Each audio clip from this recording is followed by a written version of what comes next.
Rules for a Knight by Hawke. Chapter 14. Discipline. In the field of battle, as in all things, you will perform as you practice. So practice hard. With practice, you build the road to accomplish your goals. Excellence lives in attention to detail. Give your all the time. Don't save anything for the walk home. The better a knight prepares, the less willing he will be to surrender. Your sword should be sharp, balanced, and neither too heavy nor too light. Your foot should slide easily into your stirrup. Be the first to arrive and the last to leave. Oddly, with discipline, structure, and order, you will find there is freedom. Inside this kind of freedom, anything is possible. Without it, locating your saddle may take all morning. Often we imagine that we will work hard until we arrive at some distant goal and then we will be happy. This is a delusion. Happiness is the result of a life lived with purpose. Happiness is not an objective. It is the movement of life itself, a process, and an activity. It arises from curiosity and discovery.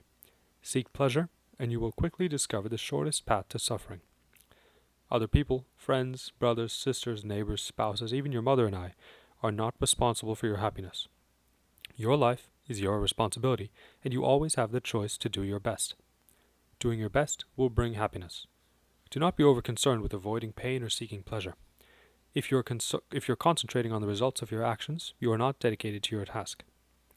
Grandfather did not live 10 or 20 years ago. He lived in the present, just as you do now. Be enthusiastic or be gone, he would shout. Be gentle, and you can be bold. You are not fragile.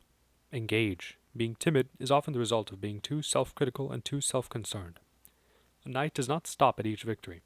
He pushes on to risk a more significant failure. Grandfather used to say there are only two things worth hating: an easy life and too much success.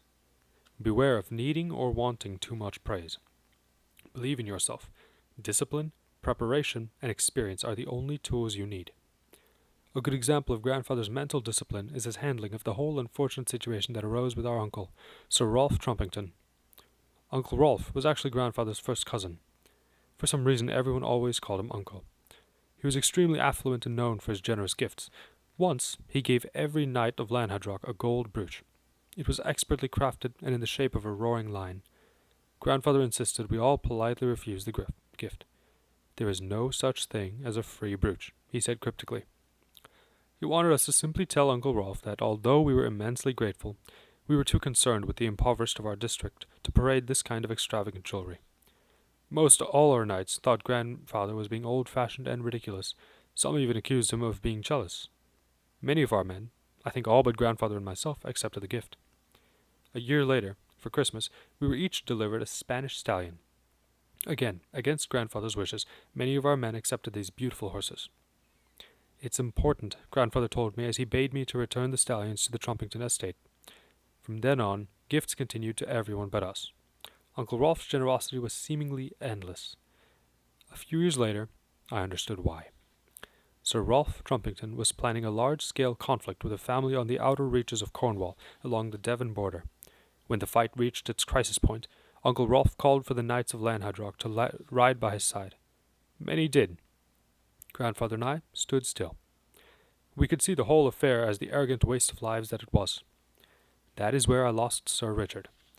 Manipulated by a false sense of loyalty to the Trumpingtons, Sir Richard ran into the hilt of a broadsword. I loved him. I have never let any of our knights wear those hideous gold brooches ever again. Be resolute in your beliefs, my children. Your friendship cannot be bought. Be cautious when anyone, even family, has too extreme an expectation from your behavior. Under the guise of love or loyalty, people can use guilt or fear to manipulate. A healthy conscience should be used like an internal compass. It is yours, not an instrument for others to play. Friends and family may at times ask you to be weak.